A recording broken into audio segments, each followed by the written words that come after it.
सभी को राम राम। मैं लक्ष्य क्लासेस पर आप सभी का स्वागत करता हूं। आज हमारी 14वीं क्लास है, जिसके अंदर हम डिस्कस करने वाले हैं प्राचीन सिक्के और मूर्तिकला को। अगर हम प्राचीन सिक्कों की बात करें तो हरियाणा का जो इतिहास है वो काफी हद तक सिक्कों पर ही डिपेंड है। यानी कि हरियाणा में काफी जगहों से सिक्के प्राप्त हुए और वो सिक्के प्राचीन में जो शासक हैं उनसे संबंधित है। यानी कि हमें जो आइडिया मिलता है कि वे सिक्के उस शासक से संबंधित है, तो हरियाणा के अंदर उस शासक का इतिहास या उसका शासन रहा है। तो हम स्टार्ट करेंगे प्राचीन सिक्कों के बारे में। उससे पहले मैं आप लोगों को एक इंफॉर्मेशन बताना चाहूंगा कि हमारा एक टेलीग्राम चैनल है, जिसके अंदर आपको free of cost PDF provide की करवाई जाती हैं और टाइम टू टाइम क्लासेस का लिंक शेयर किया जाता है। और इसके अंदर अपडेट यानी कि एग्जाम ओरिएंटेड जो भी अपडेट आएगी इसी टेलीग्राम चैनल के अंदर आपको शेयर की जाएगी। तो आपको इस चैनल को ज्वाइन करना स्कैन करके, या इसी वीडियो के डिस्क्रिप्शन में टेलीग्राम चैनल का लिंक दे दिया जाएगा, आप वहां से भी टेलीग्राम चैनल को ज्वाइन कर सकते हैं। ठीक है, इसके साथ ही हम अब क्लास को स्टार्ट कर रहे हैं। हरियाणा के सिक्के यानी कि सिक्कों से संबंधित हमें क्या जानकारी मिलती है और सिक्के कितने प्रकार के होते हैं, यानी कितनी श्रेणियों में बांटा गया है, और उसके बाद कौन से शासक के सिक्के हरियाणा के किस स्थान से प्राप्त हुए हैं, इन चीजों को हम डिस्कस करते हुए चलेंगे। उसके बाद अगर हम बात करें कि हरियाणा के अंदर जो 200 बीसी से लेकर 300 एडी तक का जो इतिहास है वो काफी हद तक सिक्कों पर ही टिका हुआ है। यानी कि अगर हम कह सकते हैं किसी स्थान के अंदर हमें सिक्के प्राप्त हो रहे हैं किसी भी शासक के, तो हम कह सकते हैं कि उस स्थान पर उस शासक ने शासन किया होगा, इसीलिए उस स्थान से उस शासक के सिक्के मिल रहे हैं। और अगर मैं बात करूं कि हरियाणा में प्राप्त सिक्कों को 5 श्रेणी में बांटा गया है, जैसे कि प्रथम श्रेणी, दूसरी श्रेणी, इसके अलावा तीसरी श्रेणी है, चौथी श्रेणी और 5वीं श्रेणी है। और तीसरी श्रेणी को हम बोल सकते हैं गणराज्यों के सिक्के। जब हम इसके ऊपर आएंगे इसके बारे में डिस्कस करते हुए चलेंगे।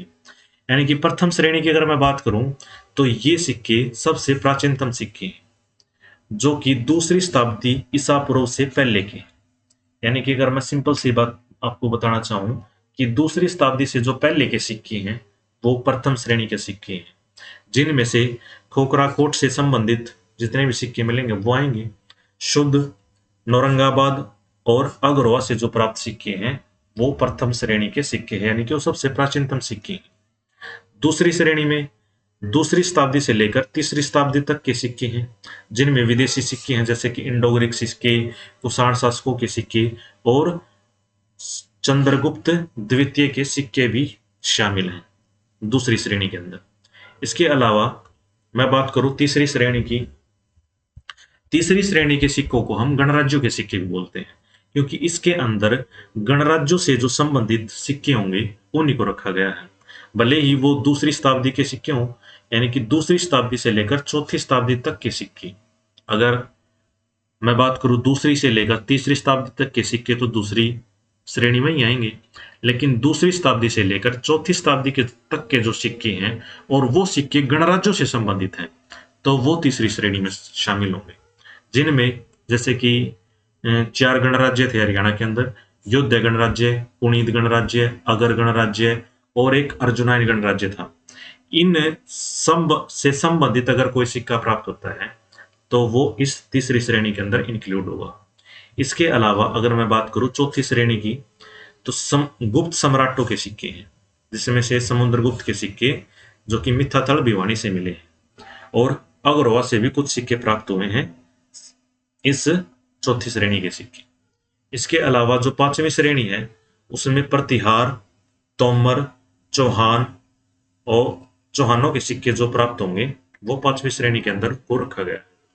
अगर मैं बात करूं प्रथम श्रेणी के सिक्कों की, और प्रथम श्रेणी के सिक्कों को आपको पता है कि दूसरी शताब्दी से पहले के सिक्के प्रथम श्रेणी के सिक्के कहलाते हैं, और इनमें आहत सिक्के या इनको पंचमारक सिक्के भी कहा जाता है, यानी कि पंचमारक सिक्के भी मिले हैं। पंचमारक सिक्के वो होते हैं जब किसी भी धातु पर पंच करके उस सिक्कों को बनाया जाता है। ठीक है, तो वो पंचमार्क सिक्के कहलाते हैं। पंचमार्क सिक्कों को ही आध सिक्के भी कहा जाता है। तो आपको इतनी सिंपल सी बात याद रखनी है। इसके अलावा कौन से शासक के सिक्के हरियाणा के किस स्थान से मिले हैं, यहाँ से काफी इंपॉर्टेंट क्वेश्चन बनता है, जो कि आपको सबसे ज्यादा फोकस यहीं पे रखना है। अगर मैं बात करूं, मैंने बताया था कि विदेशी सिक्के हैं, दूसरी शताब्दी से जो सिक्के प्राप्त हुए थे वो विदेशी सिक्के हैं, जिनमें इंडो ग्रीक शासकों के सिक्के प्रेजेंट है, जो कि कहां से मिले हैं, खोखराकोट रोहतक से मिले हैं। अब खोखराकोट रोहतक से कितने सिक्के मिले हैं, वो सबसे पहले हमने उन्हीं को रख लिया है, यानी कि ये सिक्के खोखराकोट से संबंधित हैं, तो एक साथ हम इन्हीं को पढ़ लेते हैं। जैसे कि कुषाणकालीन सिक्के हैं, भोजदेव और विग्रहपाल के सिक्के, हरियाणा में सिक्के डालने के जो साक्ष्य मिले। साक्ष्य का मतलब जैसे कि अब में अगर ईंट बनाते हैं तो ईंट का एक साचा होता है, इसी तरीके से सिक्के डालने का भी एक साचा होता है, और वो साचा कहां से मिला है, खोखराकोट से मिला है। अगर खोखराकोट है ऑप्शन में है तो सबसे पहले हमने खोखराकोट का लगाना है, यानी कि जो कि रोहतक के अंदर प्रेजेंट है। इसके अलावा यह साचा औरंगाबाद के अंदर भी मिला है, यानी कि जो कि पलवल के अंदर प्रेजेंट है। इतनी चीजें कंप्लीट हो गई होंगी, यानी कि खोखराकोट से इंडो ग्रीक के सिक्के, कुषाणकालीन सिक्के, भोजदेव और विग्रहपाल के सिक्के, और हरियाणा में सिक्के डालने के जो साचे मिले हैं वो भी खोखराकोट और औरंगाबाद से मिले। इसके अलावा समुद्रगुप्त के सिक्के, जो कि मिथातल भिवानी से मिले हैं, पहले भी बता दिया हमने। इसके अलावा ये सिक्के जगाधरी यमुनानगर से भी मिले हैं। किसके सिक्के, समुद्रगुप्त के सिक्के मिथातल भिवानी से तो मिले ही मिले हैं, इसके अलावा अगर कहीं से मिले हैं तो वो जगाधरी से भी मिले हैं। नेक्स्ट वन है युद्ध गण की मोहरे। मोहरे कह लो या सिक्के कह लो, एक ही बात है। अब युद्ध गण तो एक गणराज्य था, और गणराज्य से संबंधित किस श्रेणी में आते हैं वो सिक्के, तीसरी श्रेणी में आते हैं, जिन्हें हम गणराज्य के सिक्के भी बोलते हैं। और युद्ध गणराज्य के सिक्के भिवानी औरंगाबाद से मिलते हैं। और इससे पहले वाली क्लास में हमने जो हिस्ट्री की गणराज्य से संबंधित क्लास की थी, उसमें हमने बताया था कि जो युद्ध गणराज्य की जो राजधानी है वो कौन सी है, औरंगाबाद है। यानी कि पहले इसको प्राकृतनाग बोला जाता था, लेकिन आज ये औरंगाबाद है, जो कि भिवानी के अंदर प्रेजेंट है। और जब जो इसकी राजधानी है तो उस राजधानी के अंदर ही इसके सिक्के मिले हैं। इसके अलावा रोहतक कई इतिहासकारों के अंदर युद्ध की राजधानी रोहतक भी थी, इसलिए युद्ध के जो सिक्के हैं या मोहरे हैं वो भिवानी में तो मिले ही हैं, इसके अलावा रोहतक के अंदर भी मिले हैं। और अगर सिंपल सा क्वेश्चन आ जाए कि सोने व तांबे के सिक्के कहाँ मिले हैं, तो वो भी मिथातल भिवानी से ही मिले। यानी कि भिवानी की हमने तीन चीजें पढ़ ली यहाँ पर, कि समुद्रगुप्त के सिक्के मिथातल से मिले हैं, युद्ध गणराज्य की जो मोहरे हैं वो भी भिवानी से मिले हैं, और सोने व तांबे के सिक्के अलग से वो भी मिथातल भिवानी से मिले। ठीक है, इसके अलावा नेक्स्ट जो इंपॉर्टेंट है, अगर गणराज्य के सिक्के। अगर गणराज्य की राजधानी कौन सी थी, अगरवा थी, और अगरवा से ही फिर सिक्के मिले हैं, क्योंकि राजधानी जब अगर गणराज्य की अगरवा है तो अगरवा से ही सिक्के मिले हैं अगर गणराज्य के। इसके अलावा अगरवा या हिसार से संबंधित और स्थान है बरवाड़ा, यानी कि अगर गणराज्य के सिक्के बरवाड़ा से भी मिले। तोमर व चौहानों के सिक्के बुडिया, जो कि यमुनानगर के अंदर प्रेजेंट है, जगाधरी वो भी यमुनानगर के अंदर ही है, यानी कि तोमर और चौहानों के सिक्के यमुनानगर से मिले हैं। उसके अलावा यमुनानगर के अंदर बुडिया और जगाधरी से मिले हैं। पुणेदकालीन सिक्के वो भी बुडिया, जगाधरी और करनाल से मिले हैं। उसके बाद मिट्टी की मोहरे दौलतपुर कुरुक्षेत्र से प्राप्त हुई है। वन लाइनर क्वेश्चन है, आपको याद रखनी है। अरशकालीन ताम्र सिक्के, यानी कि तांबे के सिक्के मिले हैं अरश का टाइम के, जो कि सोनीपत से मिले हैं। गुप्तकालीन सिक्के वो रोहतक से मिले हैं। इसके अलावा दो इंपॉर्टेंट हैं, 1200 यूनानी बैक्टीरियाई सिक्के। इंपॉर्टेंट है ये क्वेश्चन, जो कि बैक्टीरियाई सिक्के कहां से मिले हैं, सोनीपत से मिले। और सोनीपत से किसके सिक्के मिले हैं, हर्षकालीन ताम्र सिक्के मिले। पंचमार्क सिक्के या आहत सिक्के बोल सकते हैं। आप याद रख सकते हो कि अगरवा से ही मिले हैं, यानी कि पंच मारेंगे तो आ निकलेगी, इसलिए पंचमार्क सिक्कों को आहत सिक्के बोलते हैं। और आहत से ही ए याद रखना आपने, अगरवा से मिले, और अगरवा कहां पर है, हिसार के अंदर प्रेजेंट है। तो ये थे सिक्के इंपॉर्टेंट जो हमने पढ़ लिए। उसके अलावा इनसे संबंधित और क्वेश्चन जो बनते हैं वो बनते हैं कि नारनौल में अकबर के समय की टकसाल स्थापित की थी। टकसाल का मतलब वो होता है वह स्थान जहां सिक्के डाले जाते हैं, यानी कि सिक्का निर्माणशाला, यानी कि जहां पर सिक्के बनाए जाते हैं उनको क्या बोलते हैं, टकसाल बोलते हैं। और यह टकसाल स्थापित थी नारनौल महेंद्रगढ़ के अंदर, जो कि अकबर के समय की है। और अकबर को ही जलाल बोला जाता था, यानी कि प्यार से जलाल बोलते थे, इसीलिए उन सिक्कों को जलाली सिक्के ही बोल कहा जाता है। और टकसाल आसे के अंदर स्थापित थी, जो कि किसने स्थापित करवाई थी, जॉर्ज थॉमस ने, जो कि आयरलैंड का निवासी था। इसके द्वारा आसे के अंदर एक टकसाल स्थापित की गई थी। और इसके सिक्कों को सिक्का ए साहिब कहा जाता था। किसके सिक्कों को, जॉर्ज थॉमस के सिक्कों को सिक्का ए साहिब कहा जाता है, जो कि आसी टकसाल के अंदर बनवाए जाते थे, क्योंकि जॉर्ज थॉमस ने अपनी जो राजधानी है वो आसी को बनाया था। इसके अलावा नेक्स्ट जो टॉपिक आ गया हमारा, हरियाणा में मूर्ति कला। अब हरियाणा के अंदर मूर्तियां मिली हैं, और वो मूर्तियां किस चीज की किसकी मिली हैं और कहां पर मिली हैं, इन्हीं बातों को डिस्कस करेंगे। हरियाणा में जो प्राप्त मूर्तियां हैं वो दूसरी शताब्दी से लेकर 10वीं 11वीं शताब्दी की मूर्तियां मिली हैं। और जो अधिकतर मूर्तियां हैं वो धार्मिक संप्रदायों से संबंधित है, यानी कि धर्म से संबंधित, जैसे कि भगवान है, वैष्णव की मूर्ति मिली है, बौद्ध तथा जैन आदि धर्मों से संबंधित हरियाणा के अंदर जो मूर्तियां मिली हैं उसमें ज्यादातर हिंदू धर्म से जो संबंधित हैं वो विष्णु की मूर्ति, शिव पार्वती की मूर्ति और इन्हीं के अवतारों की मूर्तियां मिली हैं हिंदू धर्म से संबंधित। अगर मैं बात करूं, हरियाणा में प्राप्त मूर्तियों को भी 4 श्रेणियों में बांटा गया है। जैसे कि सिक्कों को 5 श्रेणियों में बांटा गया था, इसी प्रकार मूर्तियों को हमने 4 श्रेणियों में बांटा गया है। जैसे कि शुंगकालीन मूर्तियां, जो कि जिनका केंद्र शुद्ध के आसपास का क्षेत्र है, वो शुंगकालीन मूर्तियां हैं। कुषाणकालीन मूर्तियां, जिनका केंद्र रोहतक के आसपास है। बौद्ध व जैन मूर्तियां, ये सभी स्थानों पर पाई गई हरियाणा में, इनका कोई खास केंद्र नहीं है। बौद्ध और जैन धर्म की मूर्तियां सभी जगह से मिली हमें। पूर्व मध्यकाल की मूर्तियां, ज्यादातर इस टाइम की जो मूर्तियां हैं वो खासकर तोमर और प्रतिहार शासकों की मूर्तियां हैं। इसके बाद नेक्स्ट है मूर्तिकाल के बारे में हम पढ़ लेंगे कि पूर्व मध्यकाल की जो मूर्तियां हैं वो मोस्टली हरियाणा के किस क्षेत्र से मिली, तो उत्तरी हरियाणा व सतकुंबा। सतकुंबा कहां पर है, सोनीपत के अंदर है, यानी कि सोनीपत के अंदर जो सतकुंबा स्थान है या उत्तर हरियाणा का जो क्षेत्र है वहां पर मध्यकाल की मूर्तियां मिली हैं, यानी कि पूर्व मध्यकाल की मूर्तियां मिली हैं। अब इन मूर्तियों के बारे में हम डिस्कस करते हुए चलेंगे कि राज्य में मूर्तिकाल का जो सर्वाधिक विकास हुआ है वो किस के समय हुआ है, यानी कि जब गुप्त काल का समय था उस टाइम पर सबसे ज्यादा मूर्तियों पर काम किया गया है। यानी कि राज्य में जो मूर्तिकाल का जो सर्वाधिक विकास हुआ है वो गुप्त काल के अंदर हुआ है। और हरियाणा के अंदर अगर मैं बात करूं कि सबसे जो प्राचीन मूर्तियां हैं वो किन की मिली हैं, वो मिली हैं यक्ष व यक्षिणी की मूर्तियां। और यक्षों के राजा कौन थे, वो थे कुबेर। और यक्षों का क्या काम है, यानी कि आपने महाभारत के अंदर भी देखा होगा कि युधिष्ठिर से एक यक्ष ने काफी क्वेश्चन करे थे कि सबसे बड़ा धर्म क्या है, सबसे बड़ा पाप क्या है, सबसे बड़ा बोझ क्या है, इस तरीके से क्वेश्चन किए थे यक्ष ने। और यक्ष किस जगह पर ये सवाल कर रहा था युधिष्ठिर से, एक तालाब के पास कर रहा था, यानी कि जब पांडव वहां पर पानी पीने आते हैं तो वहां पर यक्ष प्रेजेंट,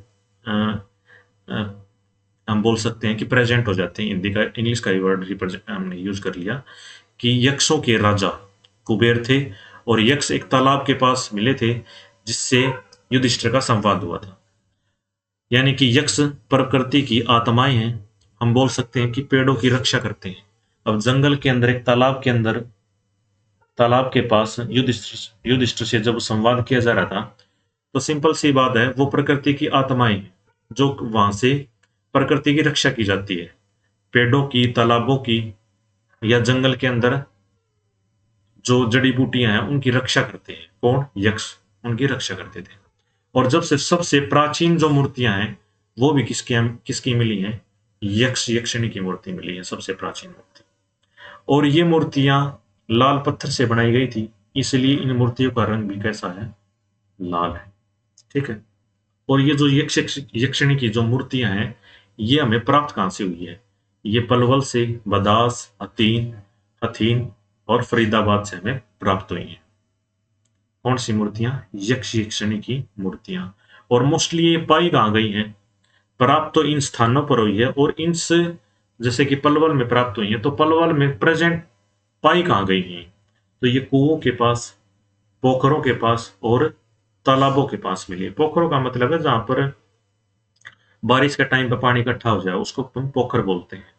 तालाब एक अलग चीज हो गया, यानी कि तालाब में पानी भरा रहता है, लेकिन पोखर में सीजनली पानी भरा जाता है। ठीक है। तो कुओं, पोखरों और तालाबों के किनारे यक्षिणी की मूर्ति मिली है।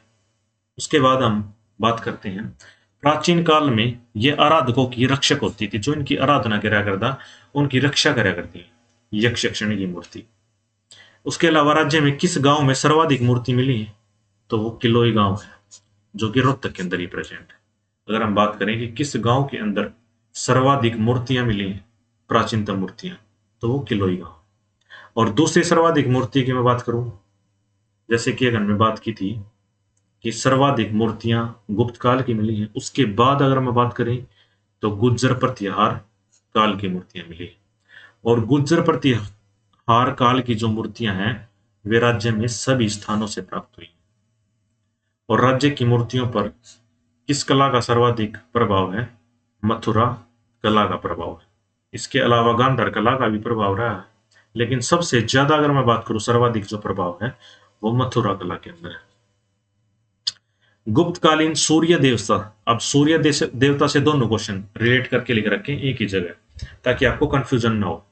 गुप्तकालीन सूर्य देवता की मूर्ति अगरोवा हिसार से व नचार खेड़ा जींद से मिली है। लेकिन ये तो है सूर्य देवता की मूर्ति, लेकिन अगर क्वेश्चन ऐसे आ जाए कि राज्य में सूर्य स्तंभ पर बनी मूर्ति, तो वो कहाँ मिली है, वो अमीन गांव। अमीन गांव कहां पर है, थानेसर के अंदर प्रेजेंट है। यानी कि सूर्य स्तंभ पर बनी मूर्ति तो अमीन गांव के अंदर, और सूर्य देवता की मूर्ति अगरोवा हिसार के अंदर और नचारखेड़ा जींद में मिली है। दोनों में आपको कंफ्यूजन नहीं होगी, इसलिए ये क्वेश्चन एक ही जगह पर लिखे गए। अब जैन मूर्तियों से संबंधित कि जैन मूर्तियां कहाँ मिली हैं, आसी के अंदर मिली है, हिसार के अंदर। और इसके अलावा रानीला, चरखी दादरी में मिली हैं जैन मूर्तियां। अब जैन मूर्तियों हरियाणा में क्यों मिली है, क्योंकि हरियाणा के अंदर जैन धर्म को पुनर्जीवित जो करने वाले थे वो जिन बल्लभ सूरी थे, और उन्हीं के कारण यहाँ पर जैन मूर्तियां मिली हैं। ठीक है। और कहां पर मिली हैं जैन मूर्तियां, आसी हिसार के अंदर और रानीला, चरखी दादरी में।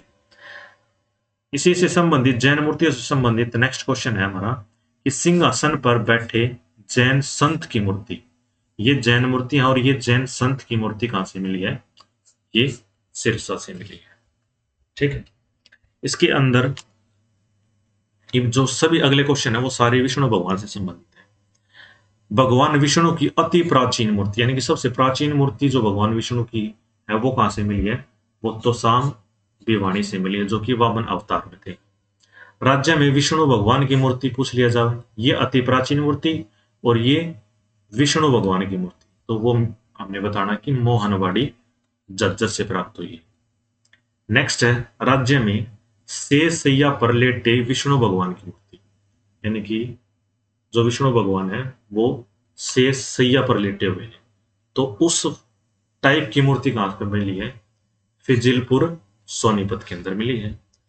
त्रिविक्रम विष्णु की मूर्ति सीवन कैथल के अंदर मिली है। अब विष्णु भगवान की चारों मूर्तियां, यानी कि शेष सैया पर लेटे हुए विष्णु भगवान की मूर्ति और विष्णु भगवान की अति प्राचीन मूर्ति और त्रिविक्रम विष्णु की मूर्ति एक ही स्लाइड के अंदर एक ही जगह पर आपको डिफरेंशिएट करके बता दिया गया है, और ये इनमें कंफ्यूज नहीं होना, इसीलिए आपको एक जगह पर पढ़ाई गई है, तो आपको बार बार इनको पढ़कर अच्छे से याद करना है।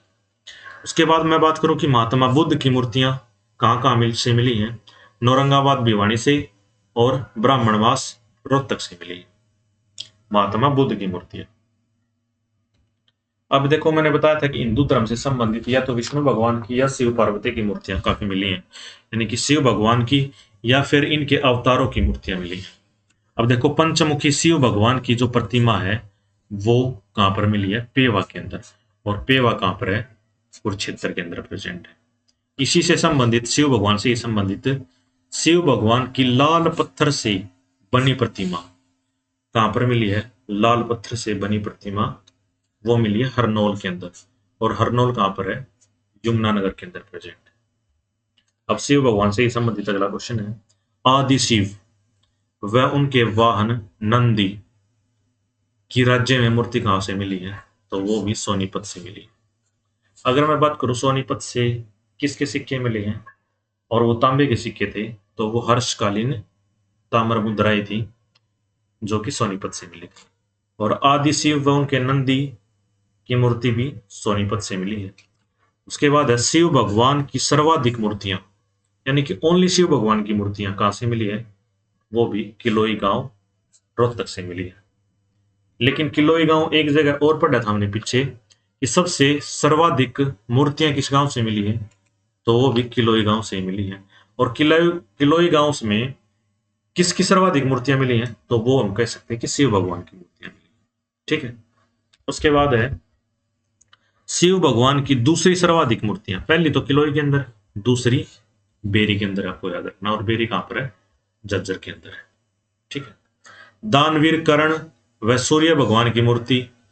कर्ण आ गया तो सिंपल सी बात है, करनाल लगाना, यानी कर्ण है तो करनाल। और उसके साथ सूर्य भगवान की मूर्ति करनाल से ही मिली। इसके अलावा रोहतक से दो चीज और रह गई थी, कुषाणकालीन और गुप्तकालीन मूर्तियां कहां से मिली हैं? रोहतक से मिलती हैं।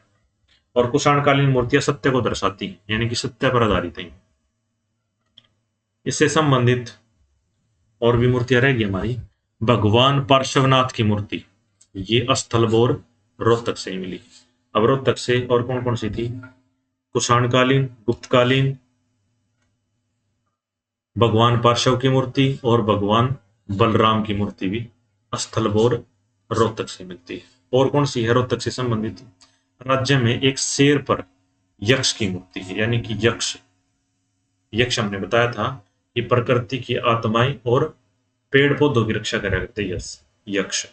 और यक्ष एक शेर पर बैठे हैं। यह मूर्ति कहां से मिली है? ये भी रोहतक से मिली। भगवान महावीर की मूर्ति जैन धर्म से संबंधित और बौद्ध धर्म से संबंधित हमने पढ़ लिया था। महात्मा बुद्ध की मूर्तियां तो औरंगाबाद, भिवानी और ब्राह्मणवास रोहतक से मिली।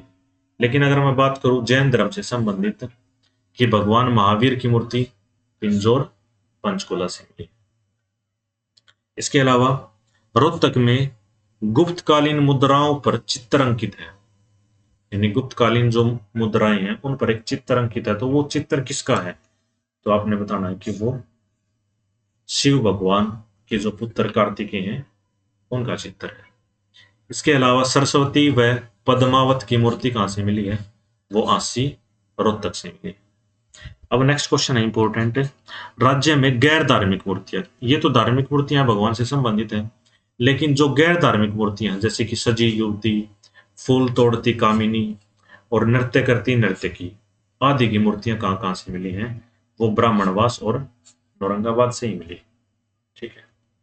इसके अलावा राज्य में वह मूर्ति जिसमें कई संगीतकार एक बैलगाड़ी पर बैठे और कहीं जा रहे हैं, तो वह मूर्ति कहां पर मिली है? शुद्ध। और शुद्ध कहां पर है? जगाधरी के अंदर। और जगाधरी कहां पर है? यमुना नगर के अंदर। ठीक है। राज्य में मूर्तिकाल का सर्वाधिक ह्रास यानी कि नुकसान किस टाइम पर हुआ है? तो वो मध्यकाल में हुआ। मूर्तिकाल का सबसे अधिक नुकसान, क्योंकि हिंदू मूर्तियों व मंदिरों को नष्ट करने वाला जो शासक था वो कौन था? फिरोज शाह तुगलक था। उसने हिंदू मंदिरों को तोड़ा काफी संख्या में और हिंदू मूर्तियों को भी तोड़ दिया। अब मंदिर तोड़ दी तो सिंपल सी बात है, मूर्ति भी टूटेंगी।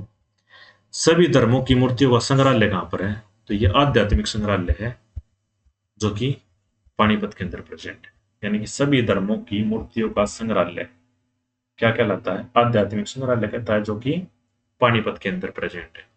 राज्य में प्राप्त देवी देवताओं की मूर्तियों पर किस कला का प्रभाव है? ये हमने पीछे ही पढ़ा था, जिसमें हमने मथुरा कला पढ़ा था कि सबसे ज्यादा अधिक प्रभाव है। लेकिन इसके साथ ये पूछ लिया गया कि देवी देवताओं की जो मूर्तियां हैं वो किस कला से प्रभावित है। तो गांधार कला भी है, जिसमें द्रविड़ कला भी है और मथुरा कला भी है। सर्वाधिक की बात करूं तो मैं मथुरा कला का। ठीक है, नेक्स्ट है ये अन्य मूर्तियां जो करंट कीज हैं। सर छोटूराम की जो मूर्ति है वो कहां पर है? गढ़ी सापला के अंदर है, जो कि रोहतक के अंदर है। अन्ना हजारे की मूर्ति ये गुरुग्राम के अंदर है। ठीक है, ये हमने मूर्तियों को भी डिस्कस कर लिया। नेक्स्ट क्या है? बस क्लास हमारी समाप्त होगी। इसके साथ साथ ही अगर आपको कंटेंट अच्छा लगा, एग्जाम ओरिएंटेड कंटेंट है, तो चैनल को सब्सक्राइब कर लेना और वीडियो को लाइक भी कर देना। और मैंने बताया था कि अगर आपको इस क्लास की पीडीएफ चाहिए तो टेलीग्राम चैनल को आप ज्वाइन कर सकते हो, वहां पर आपको ये पीडीएफ प्रोवाइड करवा दी जाएगी। तो सभी को थैंक यू, मिलते हैं नेक्स्ट क्लास के अंदर।